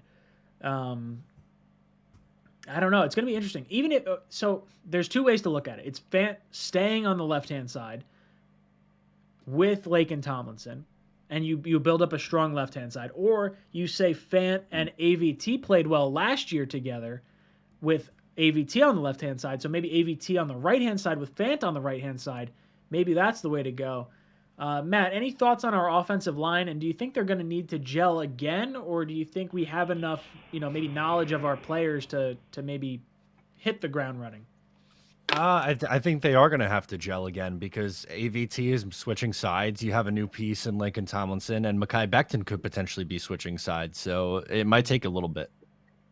What about you, Greenbean? How do you feel about the O-line? Well, I feel much better about it, but I think, I think we're going to see a little bit of adjustment. I mean, and then you got to add these guys haven't played with each other. Like, so if you move AVT to the right side, while he's versatile and super smart and all the things that you want, athleticism, it's all there, still going to be an adjustment period. If Becton switches, you have that adjustment period. Then you have guys like Laken Tomlinson, who's never played with any of these guys before. What if Becton's on the left side and Fant's on the right side? He played left tackle most of the year last year, and so there would be an adjustment period there, even though he has played right tackle. So there's a lot there. While I feel much better about them, and I do think we're going to see a vastly improved line, especially when you add the legitimate blocking prowess of the tight ends that we brought on. As well, that's going to be beneficial, and backs that can block too. Like you're going to see, like Breece Hall, good blocking back. Ty Johnson, not so much. Austin Walter, not so much. Michael Carter, very good. LaMichael Pirine, very good if he makes a team as far as protection goes. So I think the protection in general is going to be much improved, but I do think we need to temper our expectations for week 1. You might see some sloppiness for a couple weeks there because we're shuffling pieces around, and we brought pieces that weren't here before into the fray. Harry W. dropped in with a 13-month membership super chat. He says, I'm late, but did you guys hear Sauce is taking number 1? Yeah, we did hear that, and we're excited about it, and we think it fits his body because he's skinny as a rail. That's kind of where we went with that one. The NY Bully drops in, says, Clemens will start in 2023. His game is undeniable. I like that he played at Texas A&M. I think there's a lot that can be said for playing in the SEC, and I think that's, maybe where JJ might get knocked a little bit going to the ACC. But I think Clemens, with the size, the length, the guy's got 35-inch arms. That's an enormous wingspan. That is huge. Like, not even taking into account his, chest, the dude's got 70 inches of reach across both arms. Like, that's a big human. I'm excited to see what he has in preseason. He's probably one of my favorite players to watch preseason. Like, if I had to really peg guys to, see the upside potential there, I would say Clemens. I'm already high on Breece Hall. And then I expect some growth periods from some of the other guys. But Clemens is an interesting one because you don't have to expect a whole lot from him. But there's talent there that you could get it out of him. Matt, any thoughts on Clemens starting 2023? I think that's a very optimistic look at it. Because is Carl Lawson gone? I think that's probably what that's implying. Or perhaps he thinks the rotation of edge rushers is such that Lawson, JJ, Clemens, and maybe Huff, those four could be considered starters as they rotate through and see similar snap counts. I'm not too sure. Maybe. I don't know. I just don't think of this entire draft class. The one that I want to be hitching my wagon to is the 25-year-old pass rusher from the 4th round. Yeah. I think that's fair. But there's a reason he was there, guys. I think it's hard not to be excited about the guy with the things he says, the way he holds himself. You look at him, he's got those super long arms. He's like the way that he rushes, like I saw somebody put it in there. I forget who it was, that he's a man. And that's a perfect way to say it. Like Michael Clemens is a man. And I do think he has a spot. But it's very realistic that a guy like that needs a minute. Why weren't we talking about him? We were talking about 𝐒𝐵𝐞𝐞𝐫 and Mafe and Bonito and all the guys. Nobody was talking about Michael Clemens. I watched one highlight video on Michael Clemens before the draft. Now, who am I, right? But I'm just saying, like, he wasn't even on our radar. So there's a reason for that. Some of it is you know, the field. Wasn't he arrested twice? Yeah, like, I think that's I think it's that plus the age. Like, and well, that was going to bring that up. I don't know if we necessarily thought like the double dip would be so far apart from 1st round to 4th round. Maybe, like, I don't know if it's necessarily us not thinking the talent's there as much as it is like the circumstance of the pick. Well, if you look at his, look, since the draft, I've watched maybe 3.5 hours of tape on this guy. I've watched breakdowns. I've read every single draft profile for him. They're fairly consistent in what they say, and what you see with him is that he's limited in his athleticism. He has very little bend. He's stiff. He tends to get stuck when the bull rush doesn't work. And he's more than likely going to need a minute. Like, there's look, he's probably going to get enough. He's going to beat some guys with his strength and his length, and his get off is super good. But there's a lot of guys that know exactly how to beat a bull rusher. You know what I mean? And a guy like Carl Lawson and our coaches, like Michael Clemens, might need some time. It's why he went to the 4th round. If you look at his measurables, he's everything you want in an edge rusher. But there's a reason for it. Some of it is off-field stuff for sure, and some of it's the age. But I think a lot more of it happens to be that he has some deficiencies in his game. Now, that doesn't mean I don't like him. I'm just saying we need to just be realistic with this guy, because if he sucks, if he doesn't make an impact after year 1, what's going to happen? He's going to be a bust, and it's like, let's give the guy a second. That said, I'm very excited to have him. I probably would have gone with a linebacker there if I had my druthers, but it is what it is. I really like the pick, and I really like him from what I've seen so far. But again, I think we might be putting the cart before the horse a little bit. I'll put the cart before the horse all damn day. Mumtaz says, right. JD and Salah have bragged on Clemens even more than JJ. I don't know what to make of it. It almost feels like there is more hype around Clemens than there has been for JJ. And I don't know if I'm alone in thinking that almost feels like what the narrative is. Like, I'm excited for both these edge rushers. And I think there's maybe the expectation for JJ is higher than Clemens. So if Clemens shows something that's more of a wow than JJ, Matt, what are your thoughts between the two guys? I don't think they're in the same boat comparable as prospects. I think JJ's a significantly better prospect. I think he's better in the run game. I think Clemens is realistically, I think his ceiling is a rotational pass rusher for someone who's coming in on pass rushing situations. I don't think he's a 3-down starter, which is fine. He could carve out a role like that, but I think that's something that's going to take a little bit of time. I think having these lofty expectations so high for someone who is taken so deep is we're getting a little ahead of ourselves here. Yeah, I feel like for me, like Clemens, if you're talking like that, wouldn't it make sense for him to possibly, if he plays well, maybe replace Vinny Curry in that situational pass rusher role? Like, maybe that's the player that gets displaced because, like Green Bean said, the age could be a factor, and the 4th round status of Clemens maybe. Yeah, I mean, I think maybe in 2023. I don't think right now. Okay. Yeah, it's funny. We're a funny fan base. I just want to tell you guys that we're funny, and I love the pick. But this is funny right now, Matt. People are making their opinions right now. They are literally thinking Matt and I are hating on Michael Clemens. That's not what's happening. We're being realistic. You know, every team passed on him at least 4 times. You know what I mean? It's like there's Not a every reason team. for it. Not I every know, team. I The know, Rams didn't I have a know, pick. I know. Neither did the Dolphins. I'm with it. I'm with it. It's a point. It's just a point. You know, he's a 4th round pick. Now that's perfect for a guy like that. He's not a 7th round pick. You know what I'm saying? So there's a 4th round picks play, man. That's if you can extend that premium draft, value to the 4th round, you're really well off. Like I love Max Mitchell too. Do I think Max Mitchell should be starting this year? I don't. I think Max Mitchell, let him have a year in our system. He shouldn't be starting anyway with Becton and Fant. That's, that would be a terrible scenario. But I really like Max Mitchell.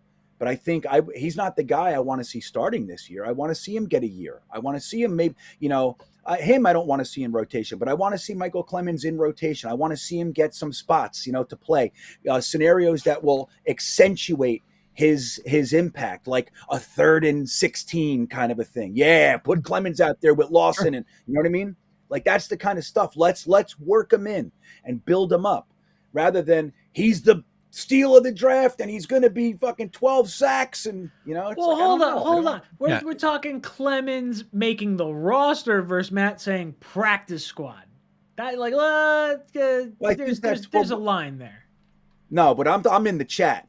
Believe me. Right. So, but I see a lot of people excited in the chat. Yeah, and that's fine. It's fine, right? But here's the thing: when you're talking about the first, being a practice squad or being the last piece on the roster, that's literally one spot.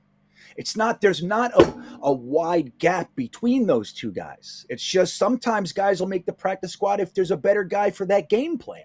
It happens all the time. You know what I mean?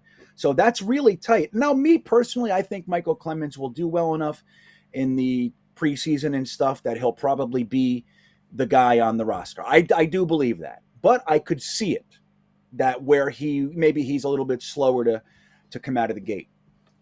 Kevin C. disagrees with Matt. He says Matt is high. Clemens is so much more potential than Martin Huff or Old Man Curry. Come on, man. You trust JD or you don't. Crazy take.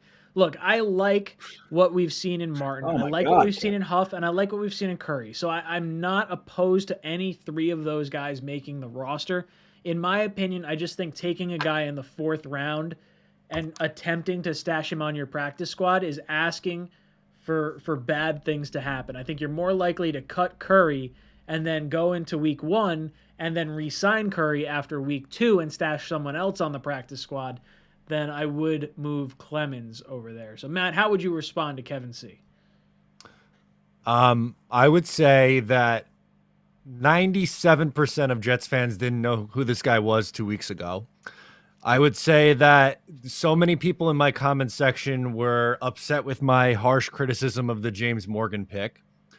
And I would also say that Jets fans were telling me that Blake Cashman was going to be a Hall of Famer. So, I mean, I hope that I'm wrong. And I'm not saying that this guy doesn't have a chance. The whole point of the video, 1, it was called Way Too Early Roster Predictions. And number 2 was I was saying that with Clemens, I think just because of how many guys are on the defensive line that they already had, he is going to have a tough time knocking some of those veteran guys out unless he has a monster camp. If he does, great. The guy has a deep voice and a nose ring, and everyone's got their panties in a bunch. It's nuts over here. Yeah, you know what? I have my panties in a bunch too, and I'm really excited for it. Matt, you're trying to take the wind out of my sails. I don't like it. But I do see where you're coming from there. Green Bean, you look like you got something to say. Well, no, Jeremy in the chat said something funny. He said if he really wants to start, all he has to do is walk up to the coaches and stare at them, and they'll do it. And I said, yeah, it's funny because in that one interview, he made Rich Cimini rephrase 2 questions in one session. Dude, intense. He was stumbling all over himself. And 𝐒𝐮𝐬𝐜𝐫𝐢 is such a fucking moron too, man. Like, he has motives. I made a whole video out. I don't have to take over this stream with my thoughts on it. But it's funny because the guy is intense. And not only is he intense, and one of the things I liked about him is that he's calm and he's thinking. He's not going to speak before he's constructed his comment. He absorbs the question, he thinks about it. And our beat, they're not used to that, man. They're trying to get you what got you.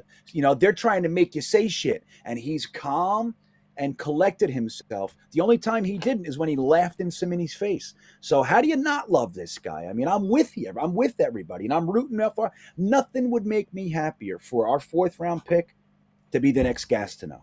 You know what I mean? Like, someone said that.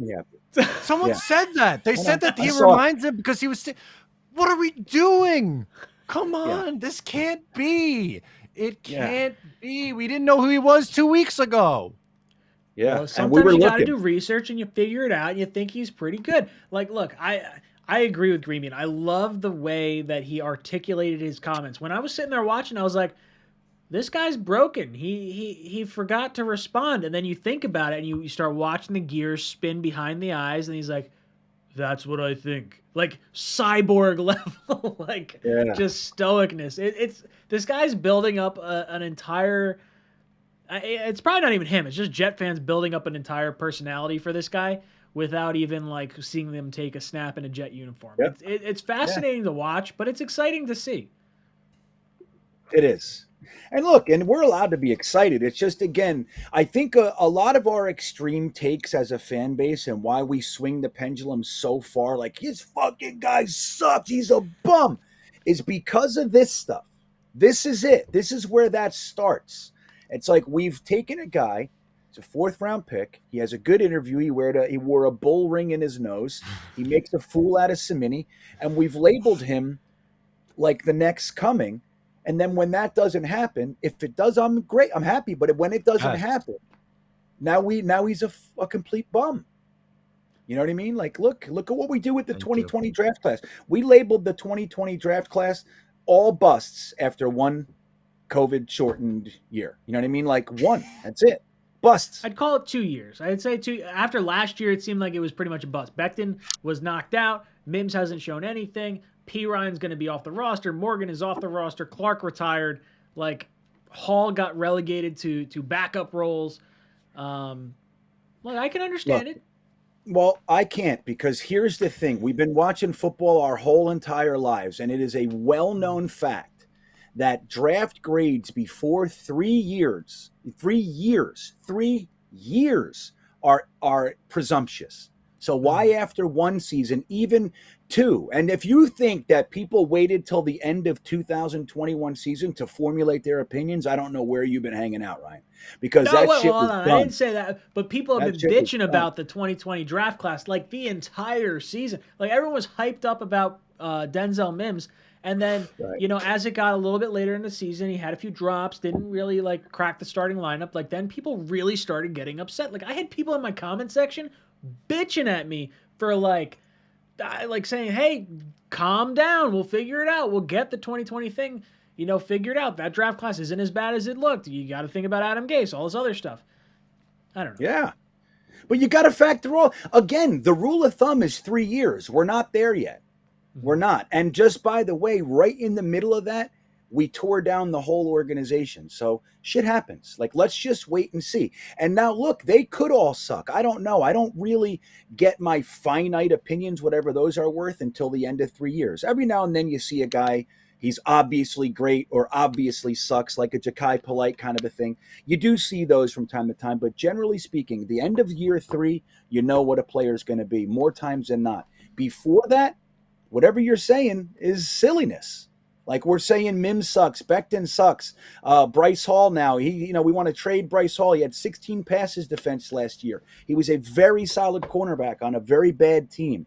And we want to get him out of here. Braden Mann, he gets his fucking leg ripped off. He comes back in. He sucks. We want to draft a punter in this draft. Want to use a draft pick on a punter. Like, I don't know, man. It's madness to me. Like, let's just wait the 3 years, see what this organization does with their development, and then we can see. Because I'm going to tell you right now, guys have had a bad second year and come back and lit it up. It happens all the time. You know, I'm ready to put 72 in the Ring of Honor. Let's just get it out of the way. Oh, yeah, Matt and Green Bean just had their panties in a twist. That's what it is. Now I'm on the panties in a twist. You got to question though, Matt. First, I want to make this clear. I don't want him to have number 72, and I'm fucking pissed about it. I don't like that number for him. I think it's a bad number for him, and I'm going to go to war. He's got to change it. Yeah. I don't he should be wearing either. I'll be honest. Not even a number, just like the letter X on his for his. That would be fantastic. Throw in some numbers into there. I want to see 0 and 00 at some point in the NFL. I think there's no reason we can't have that. Why not? No fun police. That's what it is. Yeah, the 0 is good. I'd like a 0.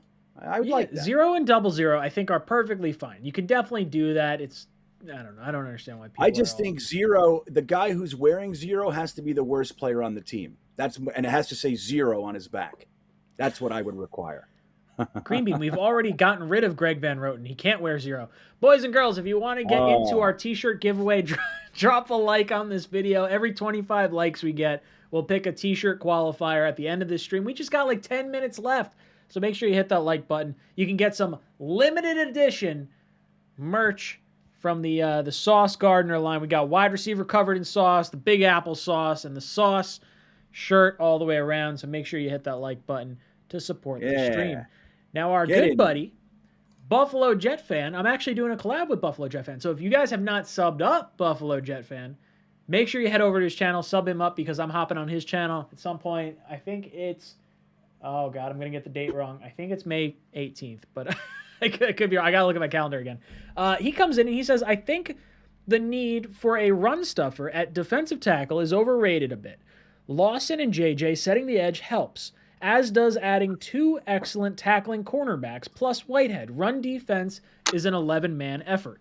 I like this take because I do think JJ was the best. I keep calling him JJ. He prefers the term main. The nickname, main. I just can't do it. It's weird.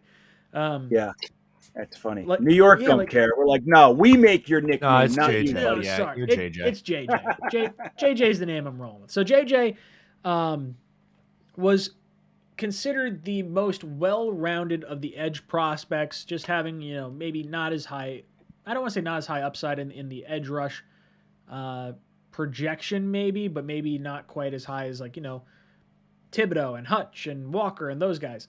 But I do think his edge presence, setting the edge for the run, having guys like Sauce, like DJ Reed that are not afraid to come up and hit a running back in the mouth, I think you're absolutely right. I think you're going to have safeties that come down into the box and play the run defense a little bit better.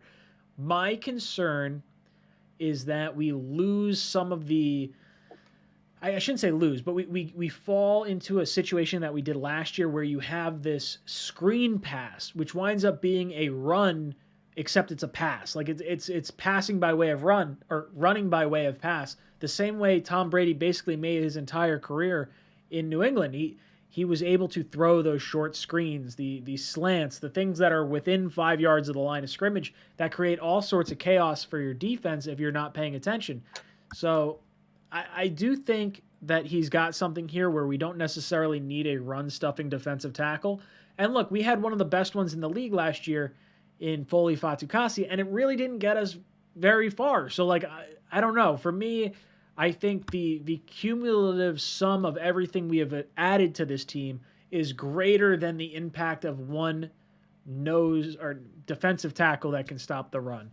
Green Bean, you think I'm overreacting, or Buffalo Jet fans overreacting here with the thought of not necessarily needing a run-stuffing defensive tackle? Yeah, I disagree, Buffalo. I mean, I know, I get what you're saying. It's 11-man effort. And if one of the things that has really become more and more prevalent to me is through my Patreon, we watch classic games, right? So we watched one in particular when our linebacking core was Marvin Jones, Brian Cox, and Mo Lewis. And let me tell you something. The way that those guys hit whoever the ball carrier was, doesn't matter if he was already tackled, the way they charged in, and Bart Scott did this too, they were animals. So like even if the guy wasn't tackled yet, like they made sure he was. Like they didn't get past those guys, our linebackers. And it was like it's like we haven't seen that in a while. So if you have linebackers and a safety like that, yes, it can help. But the best thing in the world is when they try to run A gap or B gap, and your defensive tackles stuff it right there, and then your linebackers come in and just make sure. That's the best thing in the world. When you have defensive tackles that are pass rush oriented, they tend to choose a gap and try to slide through it, and that can be manipulated. You know, like especially if they're if they start to feel the guy's tendencies and stuff, they could help them over to the right, and then that gap's, you know, and obviously theoretically you'd have a linebacker there to fill it, but we haven't had that in a long time. So I get the point. It's a good point, but I happen to disagree. I think having interior defensive tackles that can create a little pressure, but stuff that run is incredibly valuable. It takes that part of the offense away with the first guy. You know, the rest of the team is there in support. So I think that's very, very valuable to have. Matt, what are your thoughts about the run-stuffing defensive tackle? You think it's overstated? No, I think it's necessary, but at the same time, I think guys like Quinnen Williams have to do a little bit of a better job. He was a high-end pick. He was the 3rd overall pick in 2019. I thought he had a promising second year, and then was shaky last year. And a lot of the defense was shaky last year, so I don't want to pin it all on him, but I think he needs to take a step up from the interior side. But I agree with the second half of this. Whitehead is very good as someone as a safety who can come in and make tackles and come down and stop the run. DJ Reed is a very good tackler. Sauce Gardner gives a tremendous effort in the run game as well. So I think that's going to help too. So I'm looking at some of the comments here, and I think it's absolutely fantastic. And I'm going to say this. Whoever comes up with maybe the three of us will pick our favorite. The best Michael Clemens, Chuck Norris joke in the comments. Someone's going to have something really funny. Romeo Dredd says Clemens to Dick Chimney says, "You got a pretty mouth." And then you say, Kevin Chada says, "Clemens doesn't sleep, he waits." Yeah. Well, it's funny. You can go to the Chuck Norris list. I mean, some of these are great. I love that Clemens has kind of absorbed that. Like it just evolved very organically. It's really fun. The best one I saw for Chuck Norris years ago, I think, was he doesn't do push-ups. He pushes the earth like away. I forget how it was said, but he doesn't do push. He pushes the earth away. Those are good. Fun fact, Michael Clemens does not eat. Food understands that the only safe haven from Clemens' fists is inside his own body. Michael Clemens once was bitten by a rattlesnake, and after 3 long days of agony, the rattlesnake died. Yeah, that's good. Oh, I love it. These are good. These are the kind of jokes that I thoroughly enjoy. And it's like, I don't want to build up a myth because it's almost like giving Stephen Hill a nickname. Like, oh, what's the nickname instead of Megatron? He could be like Optimus Prime. It's like he's the opposite. He's going to be so great. He had 2 touchdowns against the Bills. And then nothing ever happens of it. But I really hope that like we can continue with the Chuck Norris jokes with this guy for like a long time. Hey, here's a good one, Ryan. Clemens lost his virginity before his father did. That's the winner. That's Kev Chada. Oh God, that's a good one. Oh man, it just makes me smile. I really like this.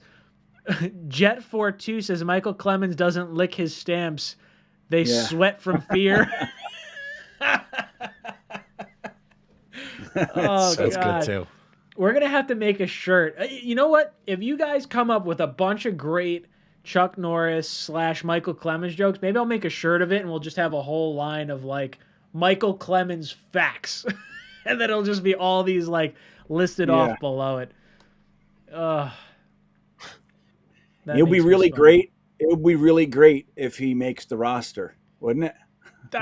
Don't get me started. I'm going to be very upset with Matt. Fun with this if guy. He doesn't make the roster, I'm blaming Matt. That's what happened. Yeah. Yep. Why wouldn't you? I would. Wouldn't you, right? I would too. All right, boys and girls, we've reached the end of this stream. Hit the like button if you haven't hit it already. Green Bean, you've been picking some qualifiers, I think, on your side, haven't you? Yeah. I need another minute. You know. All right, you take a few minutes. Matt, need can you another head minute. over I'm to almost there. Matt, head over to last week's Talkin' Jets stream. Okay. Let's pick 5 people from that commented on that video. I'll rattle off some of these other ones that keep popping up. Clemens didn't come out of the womb. The womb came out of Clemens. That's an interesting one. Eddie says Clemens has a bearskin rug. It's not dead. It's just afraid to move. I like it. That's a goodie. Who said that one? Who was that? That was Eddie. Eddie said that. There you Jeremy go, says Eddie. it's a bird, it's a plane, it's Michael Clemens. Jack Wilson says Clemens' stepmom is now his wife, and his dad calls him daddy. Oh man. Michael Clemens was made in a laboratory. Clemens is coming for you, Matt. Good. I'm waiting for him. Kevin Chata says Clemens built the hospital that he was born in. Chuck Norris asks Michael Clemens to autograph his tie or his truck. Hey, did you see this one? Clemens sacked 11 out of 10 quarterbacks on 9 plays. I like that one too. That. Clemens' tears can cure cancer. A shame he has never cried. I like that. That That's had great. layers. That one had layers, man. Oh, that was it's good. a good one. Michael Clemens is the son of Thanos, says Cans. Oh, it's so good. I really enjoy this. Brett Favre can throw the ball over 50 yards. Clemens can throw Brett even further. That's awesome. Oh, man. Oh, I love it. Oh, Hey, my Black belly. Panther says this is corner. You gotta lighten up, Black Panther.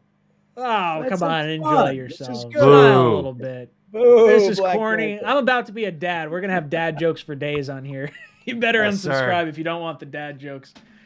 Yeah, let's see. How many do I need, Ryan? What is this? Where is You it? need- 335. I need 13. 13. Yeah, 13 qualifiers. Oh, this fucking Nightbot, man. So Yeah, there's gotta be a better many- way than doing Nightbot, but Yeah. I haven't. No, but thought it's enough good. It's about just, you know. See, I didn't remember till the 9 o'clock hour, though. So, you know, I forgot. I saw a So few that's why winners I'm- pop up. I saw you throw some in there. Yeah. Did you see? Do you know that the chat realized that they can do it? I had to yell at some people. I'm like, hey, stop I feel it. like I should just have like a timer on Nightbot just to auto-populate a winner throughout the night, but I'm just not paying attention to the chat overly focused-wise. I'm focusing on you guys and everything going on here. Stud City says, one day Clemens' dad said to him, son, I want to talk to you about sex. Michael responds, okay, Dad, what do you want to know? Yeah, there you go. I like That's it. funny too. All right, Oh, I'm ready. it's just so good. I'm Okay. ready if you want to do it. All right. Matt, you want to rattle off 5 qualifiers from last week's stream? Okay, we got older than dirt Jets fan, aka Walt. Love it. Oh yeah, That's a great name. Yeah. All right. Okay. Green Bean, you are writing these down, right? The ones that Matt are Yeah, saying? yeah. I'm like, these are funny. I was going to say, this is great. And then forgot to write them all down. Yeah, We that got, happened. we got FBJT, Got it. Patrick Sullivan, Okay. TA Rug, Okay. Hype. All right. There you go. That suits We got this one. Greg Van Roten wasn't cut. Clemens ate him. That's a great one too. Yeah, you could just say Clemens cut Greg Van Roten. Yeah, he was. Oh, jeez. God asked Clemens if he could rest on the 7th day. If Clemens was on the Titanic, the iceberg would have dodged the ship. Clemens just sacked Nightbot. Yeah. Thank you, Clemens. Keep them coming. Seriously, put them in the comment section down below the video because this is going to be thoroughly enjoyable for me to go back and watch all this stuff. I just want to let you guys know, 65% of our votes on 731 votes said they want the Patriots-Jets Week 1 Sunday Night Football. So 35% of you are wrong, along with Matt and Greenbean. And that's okay. You know what? I still like these two, and I still like you guys in the chat, but sometimes you got to 99% of the 70-something% have completely forgotten the Jets' entire history. I hate both of you. All right, let's do some odds or evens here. 3, 2, 1. We got an even. 3, 2. Wait, no, hold on. 1. You got to let me. Oh, sorry. Let them cross easier out on a piece of paper. It's easier on a piece of paper, my friend. Yeah, well, I don't do paper, bro. I don't fucking kill trees. He's going green. Murderer. He's going green. Jets Forever's done. Talking Jets with Tigo is out. Oh man. Got older than dirt. Walt is out. Patrick Sullivan's gone. And Hype. See you later, Hype. No, I really wanted. I was pulling for Hype. Sky right, Pilot, Y2K, you're all still there. All right, let's go. 3, 2, 1. Oop, that didn't work. I got it's 4, 7, 8 evens. Sky Pilot, you're out. Mr. Crowley's out. That was a good name, Mr. Crowley. I like that. FBJT. All right, let's go. I just want to point out Clemens does not make fire by rubbing. Clemens makes fire by rubbing 2 ice cubes together. All right, that's good. All right, I like it. 2, 1. 8, 9, 10. Even. That's an even number, Greenbean. Yeah, that's right. Jordan Victor, you're out. Okay, we got 3 left. Ant Jets, Y2K, and TA Rug. That's it. All right, chat. Drop in a number after Romeo. Romeo threw a 4. He was being he knew it was coming. So we're going after number 4. So the next number that pops up after Romeo Dread. 3, 2, 1. That's an even. That's 4 plus a 6. That's 10. We got an even number. How many more people we got? Is that it? Y2K. No, I got 2 left. Y2K's out. Okay. So one more time. We're going to say after. We'll say Y2K just dropped an 8. He's going to be upset. All right. 3, 2, 1. Last one. It's going to be after Dominic's comment. 3, 2, 1. Boom. We got an even. That's a 4 and an 8. That's definitely an even number. I can't do math. It's 12. All right. Ant Jets 82. You are tonight's winner of the gold brick. Isn't that what we're giving away? A 1-ounce gold brick tonight? Let me tell you something. When we did a little employee golf outing the one time, and I had a spray painted golden plunger, as our I don't know if it was the worst golfer or the best golfer, but either way, it was here's this spray painted shiny trophy that you get. It's the golden plunger for being terrible.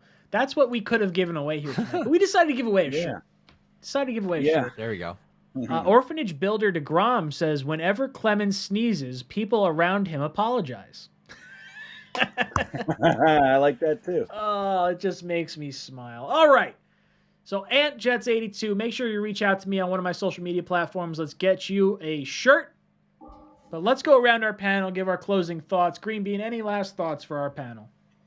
Well, tonight is the return of the After Hours Jets Fest. So at 10:30 over at my channel, we'll be continuing the Jets conversation. As you guys know, we put it on hold for the 10 o'clock mock. That ended last week. So here we are. I hope you guys can join me on my channel at 10:30.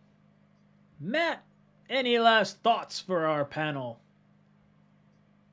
Michael Clemens might not make the roster, and you guys are just going to have to accept it. I just don't like Matt tonight. I don't like Greenbean. Guys, I'm done. This has been Talkin' Jets. Thank you so much for hanging out with us. Make sure you hit that like button on the way out. My name's Ryan. This is Jets Talk signing off. JETS.